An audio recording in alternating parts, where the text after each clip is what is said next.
We're at a project this morning called Marysville Flats by DC Building Company.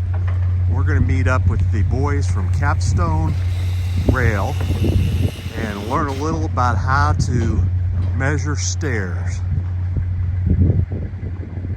We can see this morning they're installing balcony rails, and we're going to find Joe Deerdorf, one of the owners of Capstone, and talk about how to measure for custom welded stairs.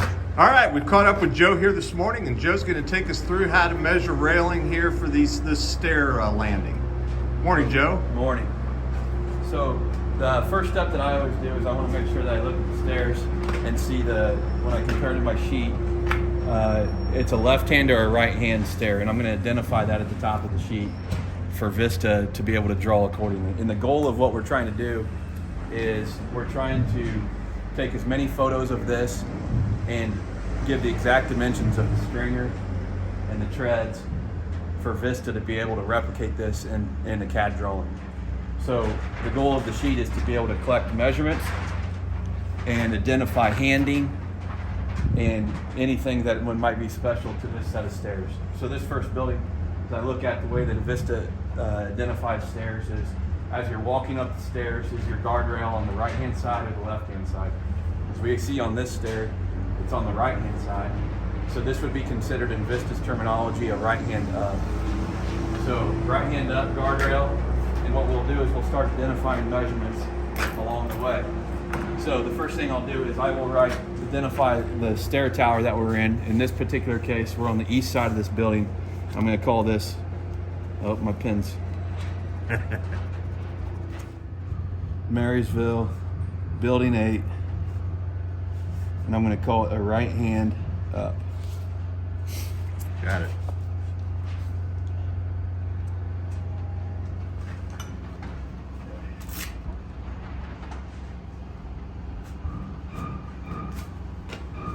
So the first measurement that I want to grab is basically the goal is I want to identify this stringer exactly how this thing is built. So what I do is I start down here at the first tread, and you can gather most of the measurements for the stair set off of this when you're just identifying the rise and the run of the tread and the rise of the stringer, because they're going to put a 2.5-inch post right here. So this first measurement that I'm going to take is I'm going to go off the concrete surface to the face of this wood stringer, and I come up with 8 3/8 inches is what I measure. So I'll identify that on the sheet as 8 3/8. And then I want to know what the setback is on this first tread. And I see on here, this is 2.5 inches. So I'm going to identify that at 2.5 on the sheet. And then I need to know my drop from the tread to the top of this riser. So this will identify, when they do this, the height of the guardrail, or the handrail I should say, that's going to be attached to the guardrail. To the guardrail, yeah, sure. And that'll determine the length that it needs and everything. So this I'm seeing is 3 inches. Most times you'll see it as 2. These guys actually out here have been, it's a little deeper tread, so it's 3 inches. Let me get in close on that. Yeah. Got it. My handwriting's not the best, but tread depth I see is 11 inches, and then they just have to maintain the risers at 7 inches basically is what they're doing here. So you can see that I can identify a 7-inch riser height and an 11-inch tread depth.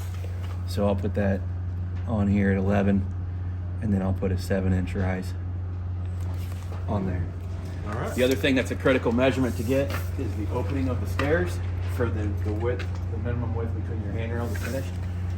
And you can point that out by getting the inside dimensions of the stringers at 40.5 here.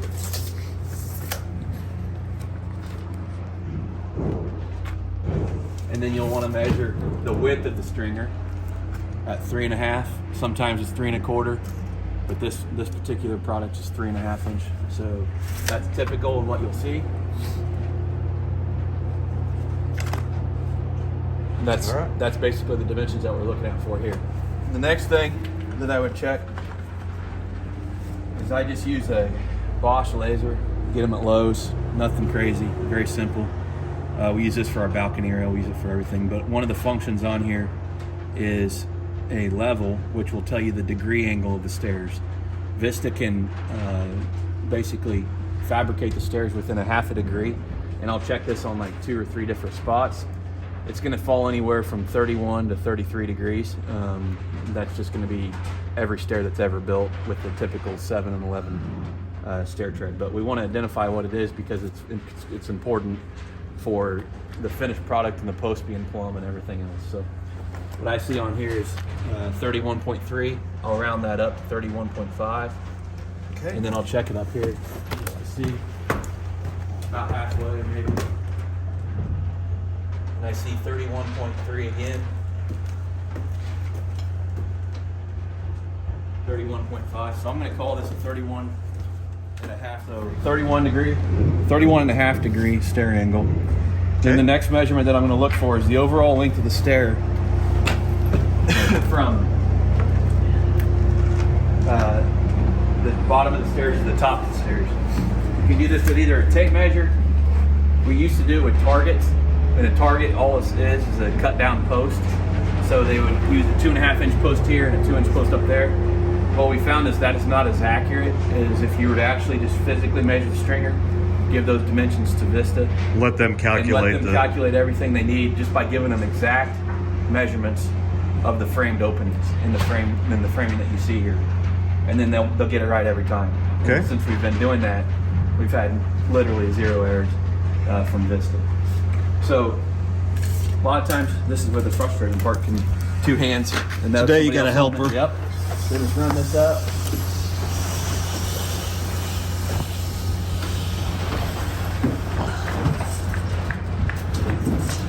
And I have 20 foot 5 inches as my overall stringer length. And I'll show you when you come up here. So when I'm doing this, I want to be able to, for them to actually mimic this in a CAD drawing. I'm going to give them to this point right here. Now, the key behind this area where you make the transition, because this is coming up as a guardrail, and then it's going to come into 2 dual corner posts on this particular application. And turn around for the And then breeze turn rail. around and it's going to go for that way for the level rail that's connecting down there to the next set of stairs. What's very important for this is to identify how far this is back to the actual framing, not to the nosing. Sometimes there's no nosing, which I don't know why they do that, but sometimes they do.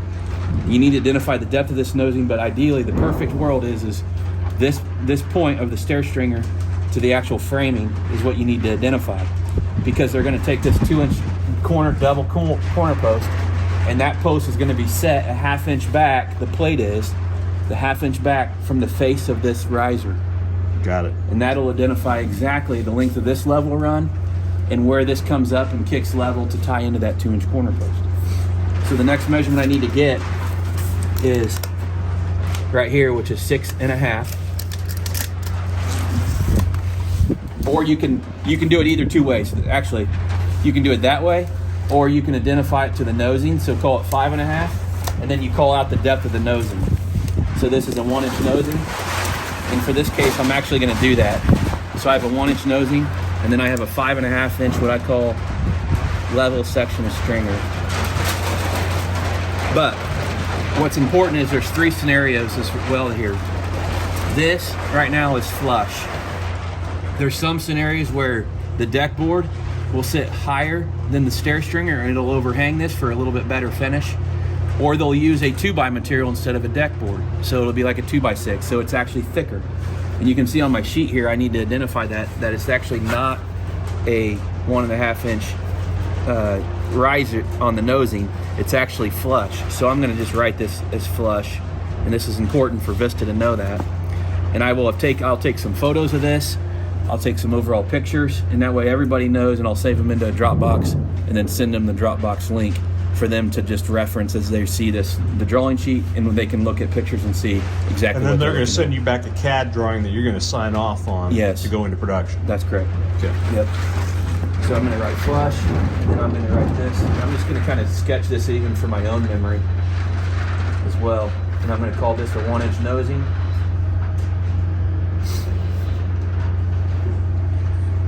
And this is my now deal, so it's a little off, but I get the gist of it. And as long as I'm taking pictures, now I'm showing that this deck board is now flush with the stringer. And I've identified that. And now we can move on. All right. Okay. The next thing I'm gonna do is I'm gonna get my laser back out, and I'm gonna use this as the finished dimension.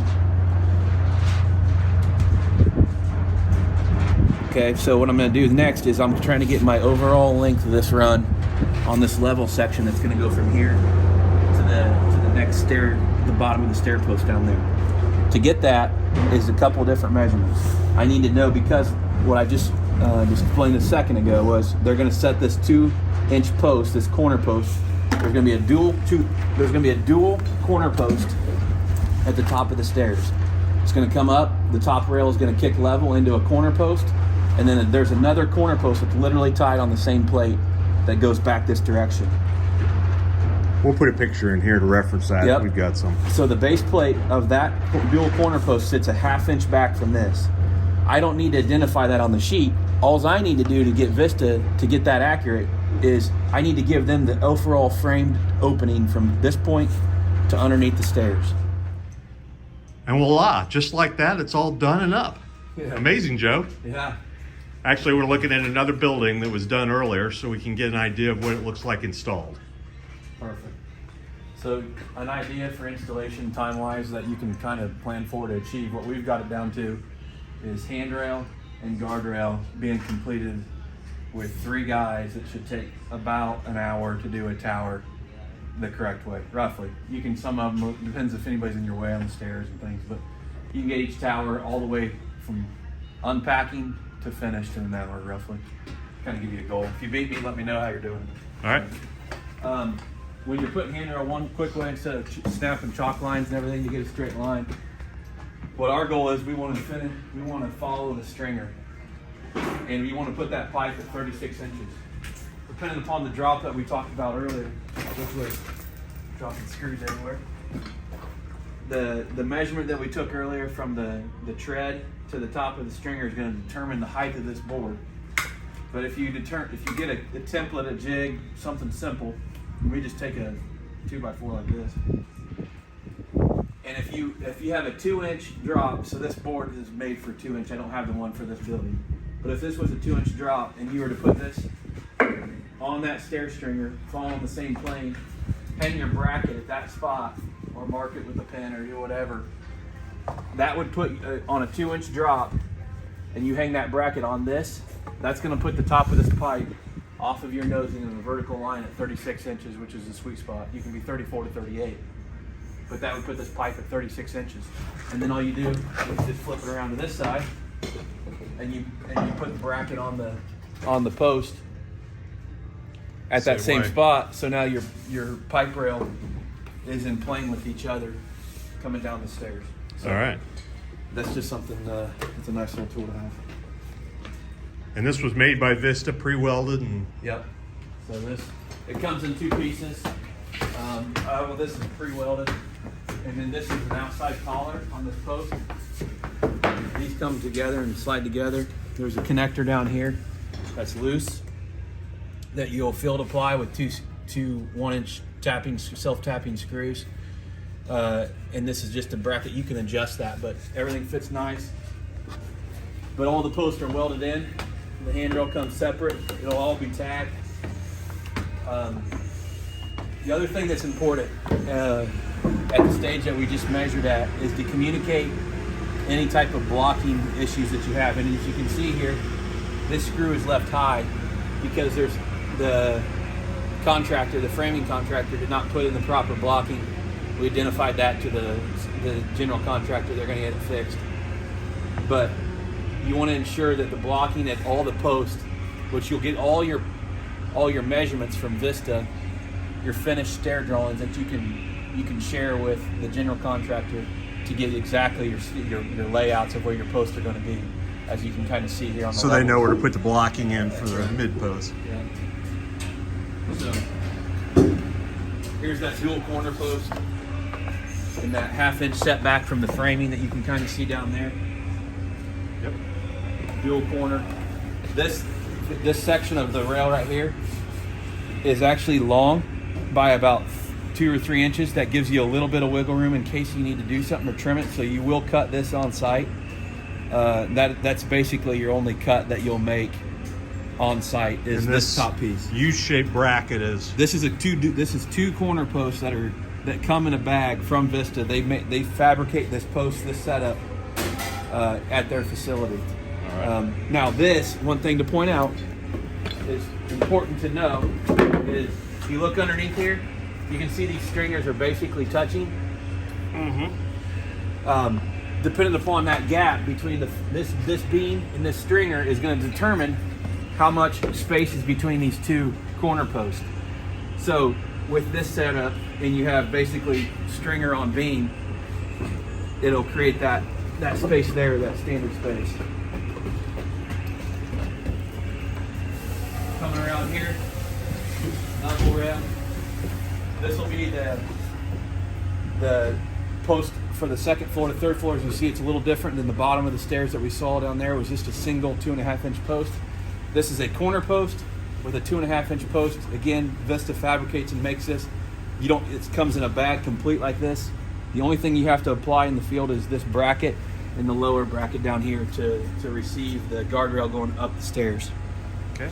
But this level rail is all welded together, exactly the length that you need it based on the measurements that we already took. There's no cutting of this level rail if you did a good job measuring. So you see the stairs, the post.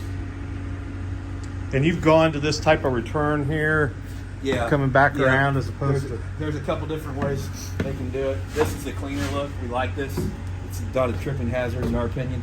But you can also, depending upon your state code and different things probably that drive it, but the handrail pipe can actually return back and down to the ground. How we used to do it in the old days. Yeah. now it comes down and then returns back to this post, and it's a lot cleaner of a look. Yep, absolutely. Same thing here, 2 sections, 2 pieces together. Same thing up here with the dual corner post, nothing different.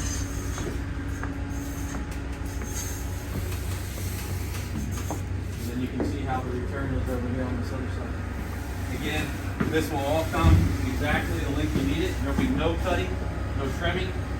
This piece will come, they will not send this piece as already pre-cut. So this will come out of a 10-foot panel, typically, because you'll have 2 stair towers, a building, or maybe 3. They'll send this in a 10-foot section, depending on how wide your stairs are, I guess. But ours comes out of a 10, and we'll leave this at like 4'1", and we'll trim this and cut it to fit on the job. So there's the other cut that's per tower, is on the wall section right over there on this particular building. Overall, though, pretty pain-free the way we do it today. Yeah, very slick. Like I said, unpack from trailer to finish on this rail is 1 hour, and that's with 3 guys. Fantastic. Joe, thank you so much.